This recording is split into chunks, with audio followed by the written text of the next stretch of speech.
कहानी उन आम घरों की है जहां खाने वाले तो कई, लेकिन कमाने वाला एक मर्द ही होता है।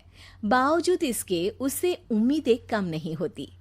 देखिए जी, सामने वाले वर्मा जी कैसी अच्छी तरह से सफाई करते हैं छुट्टी वाले दिन अपने घर की, और एक आप हैं।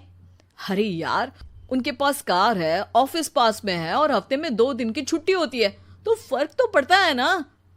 मेरी तो शादी ही गलत हो गई। अरे कोई मस्त लड़का मिलता, कमाता भी, घुमाता भी, घर के कामों में भी मदद करता, लेकिन नहीं जी, हमारे वाले को तो कमाने से फुर्सत ही नहीं, और कमाई भी ऐसी कि कोई जरूरत पूरी ही नहीं हो रही है। सुनील बेचारा शीना को देखकर सोचता है कि शीना सही कह रही है। देखने में सुंदर है, घर का सारा काम कर लेती है, उसे तो कोई भी अच्छा लड़का मिल सकता था। क्या सोच रहे हैं? भागने का इरादा तो नहीं है? अरे नहीं मेरी प्यारी बीवी, मैं तो नहीं, पर डर है कि तुम नहीं कहीं भाग जाओ मुझे छोड़कर। शीला सुनील के मुंह से प्यार भरी बात सुनकर मुस्कुराती है।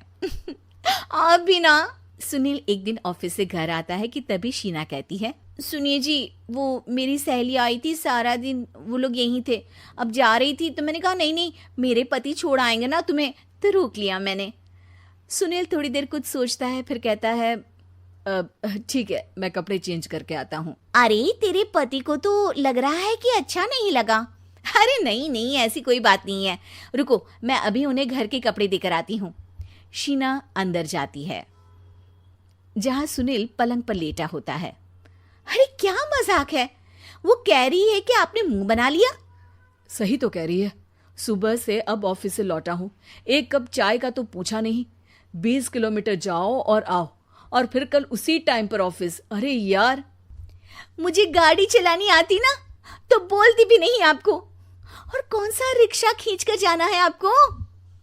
सुनील अब क्या बोलता। रात देर से आता है और सो जाता है। अगले दिन शरीर दर्द हो रहा है। अरे तो मत जाओ ना ऑफिस, चलते हैं ना मार्केट घूमने, फिर पिक्चर देखेंगे और रात में खाना खाकर घर वापस। सुनील जब सारे दिन की थकान वाला शेड्यूल सुनता है तो वो सीधे सीधे ऑफिस के लिए तैयार हो जाता है। अब आए दिन शीना की डिमांड बढ़ती ही चली जाती है और सुनील उसको पूरा भी करता। लेकिन एक दिन, ए जी मेरा भाई आ रहा है, उसे 2 लाख रुपए की जरूरत है। हाँ तो मैं क्या करूं शीना, मेरे पास इतने रुपए नहीं है। हाँ हाँ पता है नहीं है, लेकिन किसी से लेकर तो दे सकते हो ना। अरे मैं किससे मांगू, मेरे तो जानने में भी कोई नहीं है जिसके पास इतनी बड़ी रकम हो। तभी वहां शीना का भाई शीनू आ जाता है। जीजा जी कैसे हैं आप? अब मैं ठीक हूँ शीनू, अचानक इतनी बड़ी रकम की जरूरत कैसे पड़ गई? अरे जीजा जी, वो बिजनेस शुरू किया ना, तो उसके लिए पैसे की जरूरत है। काफी हो चुका है, थोड़ा पैसा बचता है तो मैंने सोचा आपसे ले लूं। अब देखो, मेरे ऑफिस में कुछ लोग हैं जिनकी सेविंग अच्छी है, मैं उन लोगों से बात करके देखता हूँ। सुनील ऑफिस से किसी से पैसे लेकर शीना को दे देता है।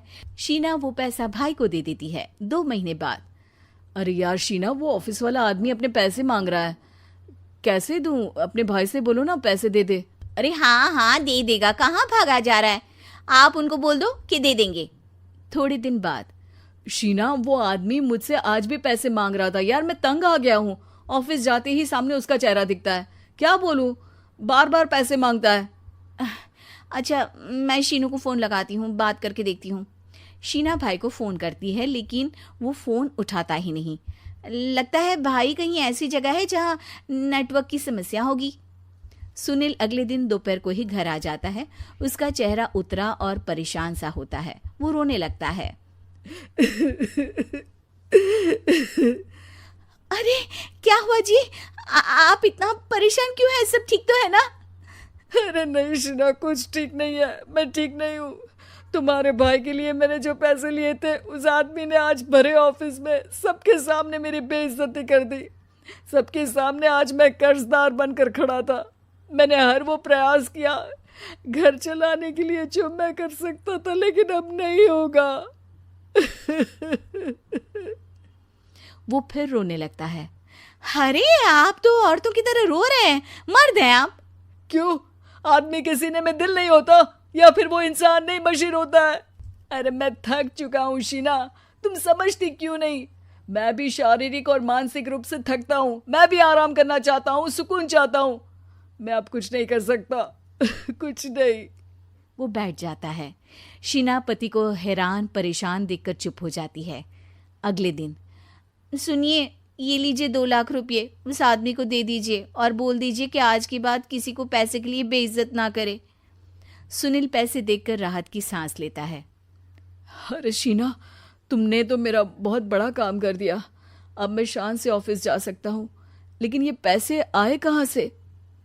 ये पैसे मैंने अपने गहनों को गिरवी रख कर लिया है। तुम ठीक रहो, निश्चिंत रहो, मैं बस यही चाहती हूँ। मुझे माफ़ करना, पर अब मैं समझ चुकी हूँ कि मर्द को भी दर्द होता है।